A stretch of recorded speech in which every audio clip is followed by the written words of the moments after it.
Welcome back. Welcome to Ancient Philosophy, Lecture 7. We will be discussing Plato's Republic, Books 1 and 2. So let's go ahead and jump right into the introduction. Plato's Republic is an absolute masterpiece, and I think you're going to really enjoy this. So the Republic is widely regarded as Plato's masterpiece. It presents a complete view of the ideal person and the ideal government. That is, it presents a view about the nature of justice and the value of justice in both the individual and in the state. So, one scholar, Nicholas Pappas, describes the Republic in these terms. He says that it is the earliest surviving systematic utopia of Europe's history. It also contains the first theory of psychology, the first examination of the origins of government, the first proposals for educational reform, and the first theoretical aesthetics. Now, the Republic is rich. There are a lot of interesting ideas in the Republic. We're not going to have time to look at every single one, to track down every single idea. We're going to focus on the broad structure, we're going to look at some arguments, and we're going to learn a lot about the Republic. So this is one of those books that you can come back to and read again and again and study. It's a wonderful book. Now, I should note that the division of the Republic into books was added by ancient editors, and so what we'll see at the end of this lecture, for example, is the division between Book 2 and Book 3 doesn't make a whole lot of sense. The division from Book 1 to Book 2 is responding to the difference in writing style in Book 1 and Book 2.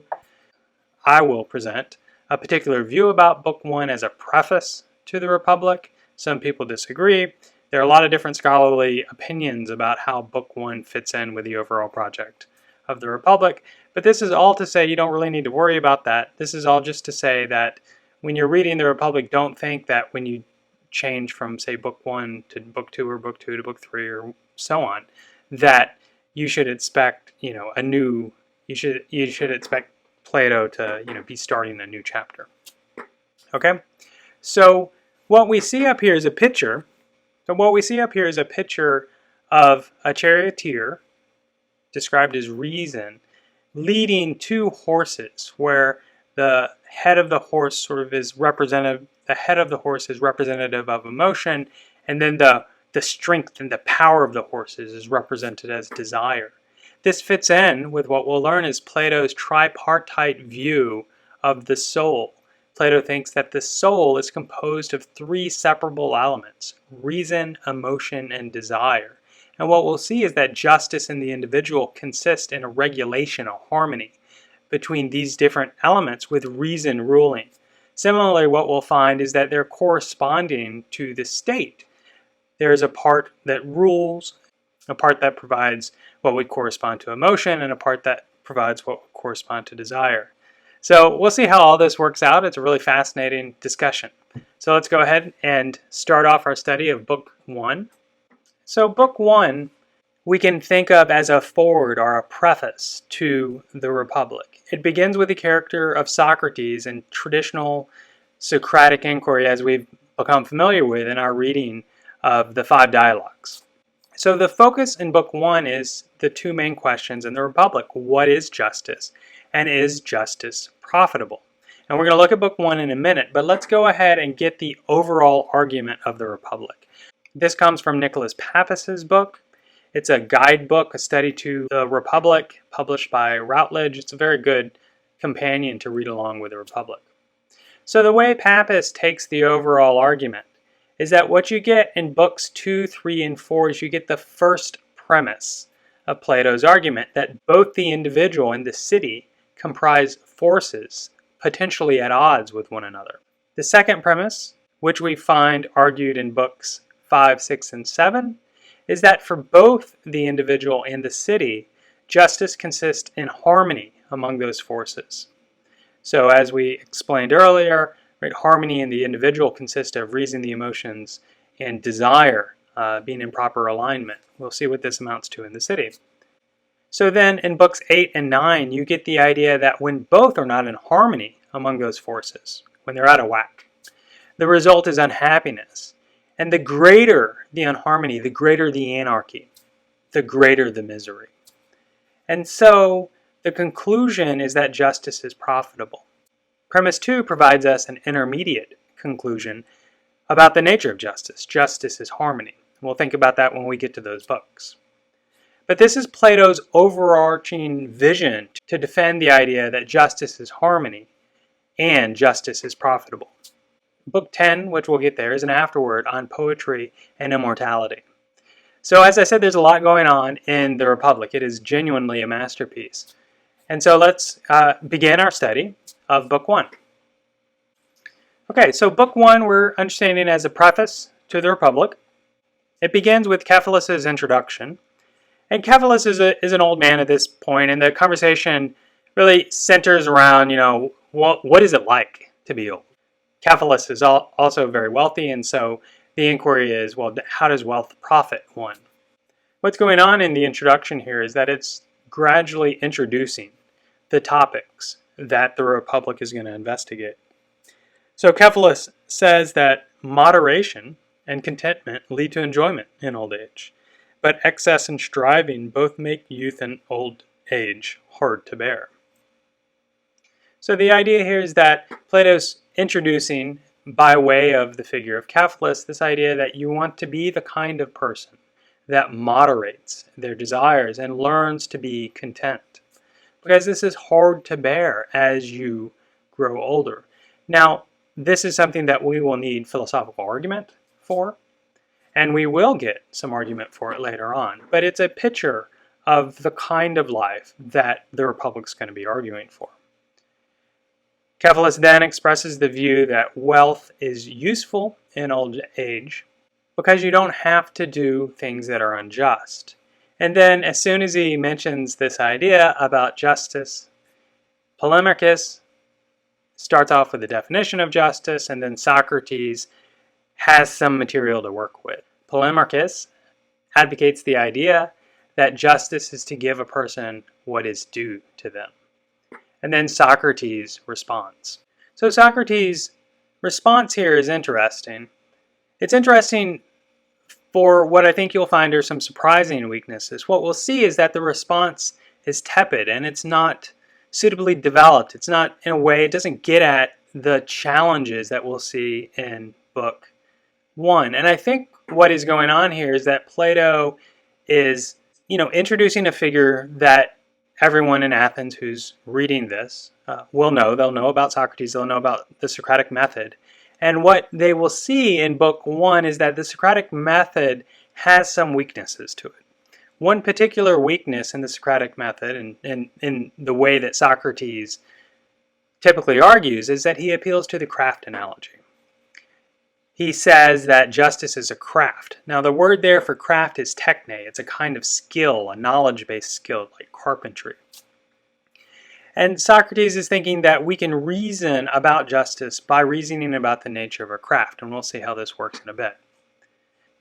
He thinks that craft has a unique job to do, and that using Polemarchus's definition that justice is to give a person what is due them, he comes to find out that really, if you're interested in giving a person what's due them, then in many contexts, you're going to want to have other skills. So if you want to know in the medical context what a person is due, you want to go ask a doctor. If you want to know in a financial aspect, in a financial situation, what a person is due, you want to go ask an accountant, and so on. And so it turns out that if this is what justice is, justice doesn't have a lot of work to do. So Socrates thinks this is unsatisfying because justice is a craft and it should have a job. And so he thinks that Polemarchus's definition here is inadequate. So the conclusion of that little argument with Polemarchus, we should think just as a sample of the way Socrates argues. There's not a whole lot of philosophical meat there. So we meet here the character of Symmachus. Symmachus, I think, is the most entertaining character in the entire Republic. So he makes a grand entrance. Plato writes, he coiled himself up like a wild beast, about to spring, and he hurled himself at us as if to tear us to pieces. So Symmachus begins by saying, what nonsense you two have been talking all this time, Socrates. Why do you act like naive people, giving way to one another? If you really want to know what justice is, don't just ask questions and then indulge your love of honor by refuting the answers. You know very well it's easier to ask questions than to answer them. Give an answer yourself and tell us what you say the just is. And don't tell me it is the right, the beneficial, the profitable, the gainful, or the advantageous, but tell me clearly and exactly what you mean, for I won't accept such nonsense from you. So, in addition to being entertaining, we can also imagine that this is perhaps a expressed criticism of Socrates' views, this is an expressed criticism of Socrates, that he's always asking questions and refuting them and never giving his own view. So let's see here what Symmachus has to say in his defense. So what Symmachus is going to do is he's going to defend two views. He's going to argue first about a view about the nature of justice, and then he's going to argue something about the value of justice. So his view about what justice is he says that justice is nothing other than the advantage of the stronger. Now we want to think about what this means. And so we can read this passage in the Republic. So let's turn to that now. So here is Symmachus. He says, justice is nothing other than the advantage of the stronger. Socrates asks, well, what do you mean, Symmachus? And Symmachus replies, here's what I mean, Socrates. Each type of rule makes laws that are advantageous for itself. Democracies make democratic laws. Tyrannies make tyrannical laws, and so on with the other. And by so legislating, each declares that what is just for its subject is what is advantageous for itself, the ruler, and it punishes anyone who deviates from this as lawless and unjust. That, Socrates, is what I say justice is, the same in all cities, what is advantageous for the established rule. Since the established rule is surely stronger, anyone who does the rational calculation correctly will conclude that the just is the same everywhere, what is advantageous for the stronger. In particular, what Symmachus is advocating here is this idea that justice is conventional. It's a system set up by those with power to force or to persuade, to cajole individuals to act in ways that benefit those in power. That is Symmachus' view about the nature of justice. So Socrates investigates that for a while. It has an inconclusive ending. Symmachus starts to browbeat Socrates again, asks Socrates, do you have a wet nurse? Why do you run around with a sniveling nose? And then he picks up his second part of his overall argument, the second claim that he's going to be arguing for, that when it comes to the value of justice, it doesn't profit the just person. He says a just man always gets less than an unjust one. So let's look at what Symmachus says here. So he says, you think that shepherds and cowherds consider what is good for their sheep and cattle and fatten them and take care of them with some aim in mind, other than that what is good for their master and themselves? Moreover, you believe that rulers in cities, true rulers that is, think about their subjects in a different way than one does about sheep, and that what they consider night and day is something other than what is advantageous for themselves? You are so far from understanding justice and what is just and injustice and what is unjust, that you do not realize that justice is really the good of another, what is advantageous for the stronger and the ruler, and harmful to the one who obeys and serves.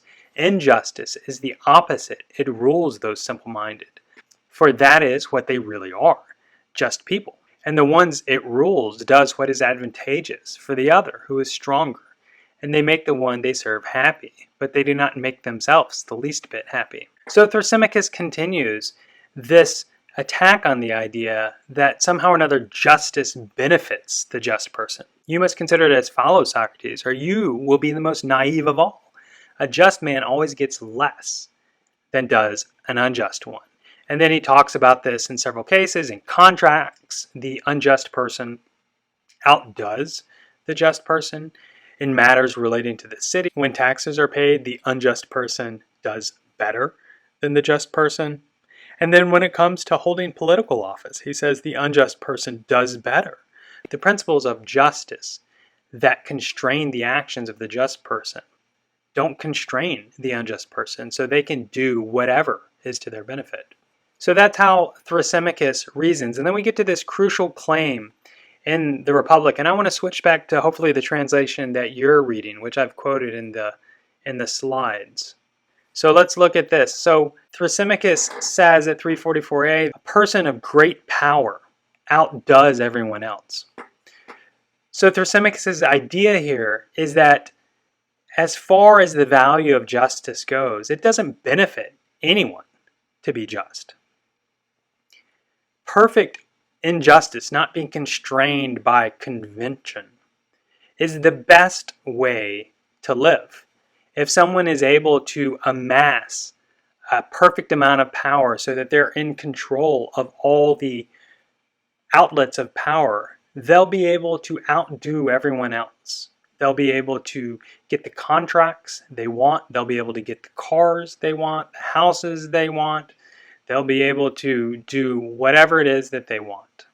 So this is the core challenge that Plato takes from Symmachus. He wants to show how justice itself is valuable. So let's look at Socrates' reply here. Remember, I think what's going on in book 1 is that Plato's illustrating a weakness in Socrates' reply.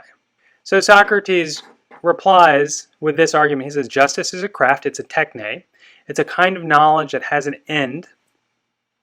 Crafts are ordered to the goods of others.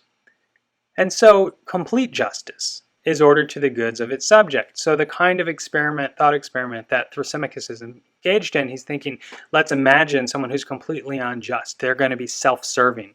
They're going to look at their subjects as pawns to serve their interest. They're going to generate wealth for them. They're going to generate power. They're going to provide they're going to provide all of this ruler's desires. And Socrates says, no, that's inconsistent with the craft nature of justice. Justice is a craft like medicine.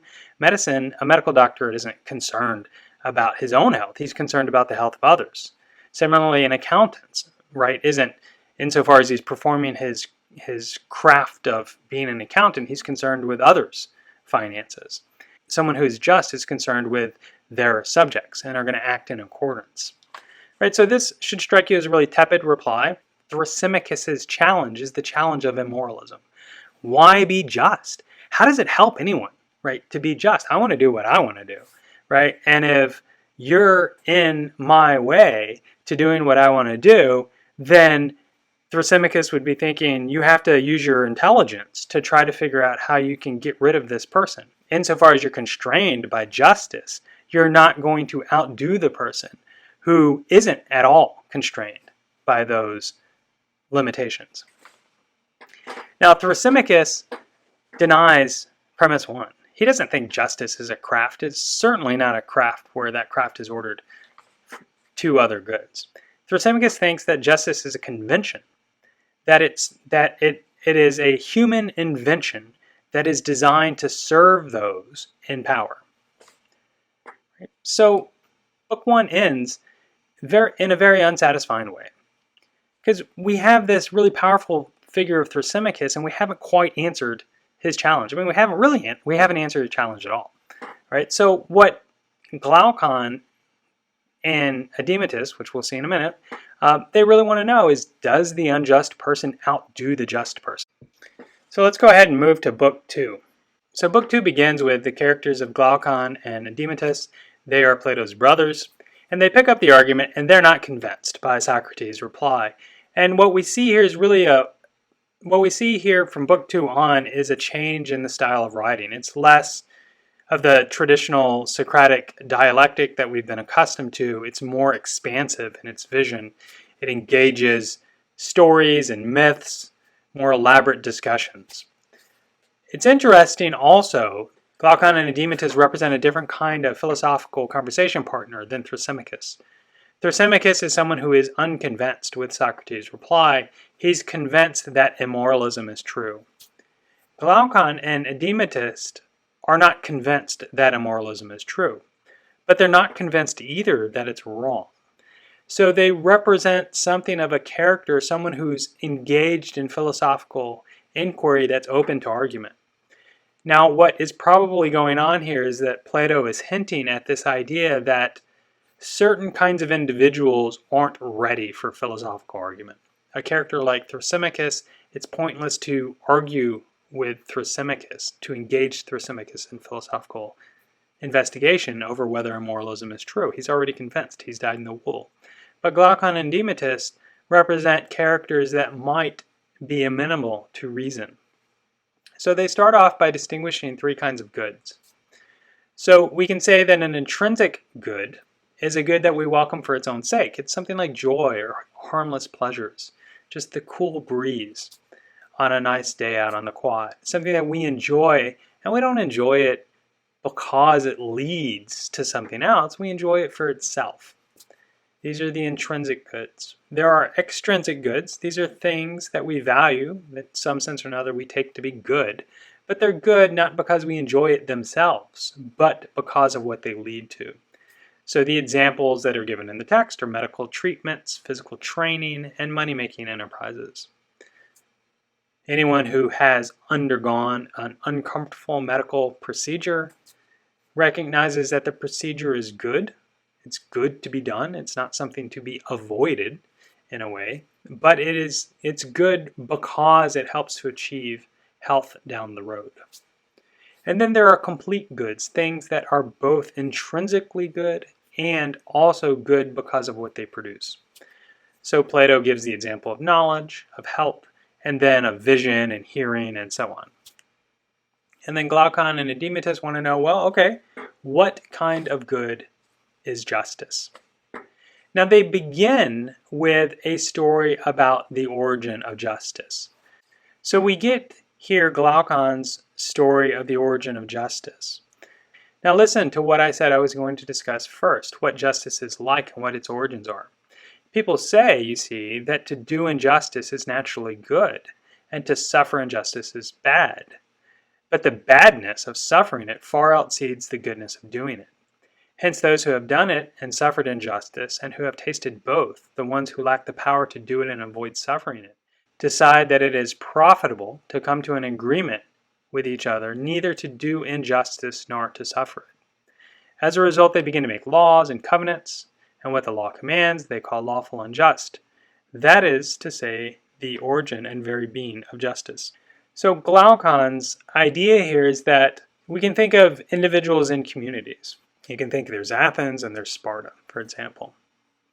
And it would be better for the Athenians to attack Sparta, to plunder the city, take their goods, and to reap all those benefits. Similarly, it would be good for Sparta to attack Athens, take all their goods, and use them to make their city flourish. But both the Athenians and the Spartans recognize that war between the cities is undesirable. And so they institute covenants. They make agreements not to attack one another. And this, Glaucon says, is really the origin of justice. The reason, you might say, you and your neighbor aren't at constant war is that you recognize that war represents a cost. It represents a very substantial cost. And so it would be better if you just had an agreement and decided to go your own way and do the best you can without having to suffer the cost of war or having to suffer the consequence of war. So then this account of the origin of justice is then illustrated further in the Republic. So given this account of justice, you can see how Symmachus's ideas shed light on the situation. That the truly unjust person, the person with great power, is able to see the conventional nature of these agreements. And since this person has great power, the person isn't going to suffer the consequences of injustice. And so they can get exactly what they want. So then this is illustrated in the Ring of Gyges. So let's turn to that. I want to note at the outset of this passage that I'm going to look at on 358c, where Plato writes, the desire to outdo others is natural, but must be constrained by law. The reason for this is the desire to outdo others and get more and more. This is what anyone's nature naturally pursues as good, but nature is forced by law into the perversion of treating fairness with respect. So there's a contrast there between nature and law. Law is thought of here as conventional, and nature is thought of as, in a way, what is real in the human person. Plato introduces this thought experiment about the ring of Gyges. So the way the story goes, I'm going to let you read this story. It's several pages long. It's super interesting. The way the story goes is that there's this person who discovers this ring that has this power to turn them invisible. Plato then uses this to think, what will happen to a just person if they have the ring? So let's look at this passage on 360c to see what Plato says here. So he says, let's suppose then that there were two such rings, one worn by a just person, the other by the unjust. Now no one, it seems, would be so incorruptible that he would stay on the path of justice, or bring himself to keep away from other people's possessions and not touch them, when he could take whatever he wanted from the marketplace with impunity, go into people's houses and have sex with anyone he wished, kill or release from prison anyone he wished, and do all the other things that would make him like a god among humans. And in so behaving, he would do no differently than the unjust person, but both would pursue the same course. So it's interesting in this passage that Plato suggests that everyone is corruptible, that this ring has this power to corrupt just individuals. The thought experiment continues, right, to really focus on the question of whether there is a unique reward for being just that outweighs justice. So I'll read this passage in 361e to 362a. So he says, I'll do the best I can, he replied. Since the two are as I've described, in any case, it shouldn't be difficult to complete the account of the kind of life that awaits each one of them and what must be done. So the account continues until 365b, which really represents the conclusion of the passage. So Socrates there says, this person would surely ask them Pindar's question. Should I by justice or by crooked deceit scale this high wall and live my life guarded and secure? And he'll answer, the various sayings suggest that there's no advantage in my being just if I'm not also thought just, while the troubles and penalties of being just are apparent. But they tell me that an unjust person who has secured for himself a reputation of justice lives the life of a god. Since then, opinion forcibly overcomes truth and controls happiness, as wise men say, I must surely turn entirely to it. I should create a facade of illusory virtue around me to deceive those who come near, but keep behind it the greedy and crafty fox of the wise Archelaus. So this conclusion of this passage represents this thought experiment that if one had this ring, one would have this immense power to do whatever one would want to do. And so in this case, you'd want to have the reputation for justice. So then Plato describes a few objections. One of the objections, for example, is, look, it's really difficult to be completely unjust. And Plato says, yeah, it is really difficult because, you might get caught, right? People are constantly going to be, sort of looking, behind you, over your shoulder, trying to figure out, exactly what's going on. But Plato says that's not an objection to complete injustice. That's just to say that nothing great is easy. And then he says, well, what about the gods? Won't they know what we're doing? And then Plato's like, well, you can sacrifice to the gods and they'll ignore you and so on. It really focuses on the main question, why should we choose justice over the greatest injustice? So now we get the start of the main argument of the Republic. We have on the table the myth of the ring of Gyges. We know that we're interested in, is justice profitable to the individual? Justice itself, not just the reputation of justice. And so the strategy that Plato opts for here, we can see this clearly on 369a, where he says, let's first find out what sort of thing justice is in the city, and afterwards look for it in the individual, observing the ways in which the smaller is similar to the larger. So then what happens in the rest of book 2 is that they construct the city. The city arises because people aren't self-sufficient. So people need one another. They need to live in community. They have to provide food, shelter, clothes, workers, trade, money, retail. So the couple pages is sort of like building a sim city up from the ground. They're observing the construction of the city, a city that meets all the basic necessities of life. Glaucon intervenes right at 372a, and he says, look, what about Amida Porcelana dark chocolate from Tuscany in 1945 Chateau Mouton red Bordeaux? What about these delicacies, Socrates? You've described the city that has all the necessities, but what about the delicacies? We need delicacies, right? And so they talk about that for a little bit. And then they realize that, This is going to be a prosperous city. And so there's going to be pressures from the outside for people to come to take the wealth from this city. And so they're going to need to go to war occasionally, and they're going to need a guardian class to protect them. This guardian class will go to war, but it will also order the city itself. And so then proceeds a very lengthy discussion on the rise of the guardians. And so what we'll do in just these closing moments is talk a little bit about the guardians. Book 2 is going to end abruptly, and then it will continue in Book 3 and some in Book 4 to describe the guardians. Okay, so Plato describes the traits of the guardians. They're to be wise, they're to be aggressive to outsiders, they're to be kind to those within the city. Plato describes them, they must be gentle to their own people and harsh to the enemy. And they're thinking, what kind of nature is like this? What kind of nature is gentle to their own people and harsh to their own enemy? And then he says in 365e, you can see them in other animals too, but especially in the one to which we compared the guardian. For you know, of course, that a pedigree dog naturally has a character of this sort. He is gentle as one can to those he's used to and knows, but the opposite to those he's not. So the guardians are described as being like dogs. And the guardians must love philosophy. They must have spirit, speed, and strength. They must all be tied together in these individuals. Now there's an assumption that Plato is making here that there's a single character, there's a single nature, there's a single individual that has all these traits within it. That's a huge assumption, and we can think about that later on. He continues on to talk about the education of the guardians, and this is where things begin to get interesting. So we have to supervise the storytellers because Plato is concerned about the effect of poetry, about the effect of stories and imitations that it has on people. Plato is thinking that stories influence a person's psychology and lead them to develop in certain kinds of ways. Because we want the guardians and those in the city to act in a certain way, we have to tell them certain kinds of stories. And so we have to get rid of bad stories. Plato is one of the first people to propose something like banning books or burning books. So there's this long passage where he's talking about what books, what poems are going to be prohibited.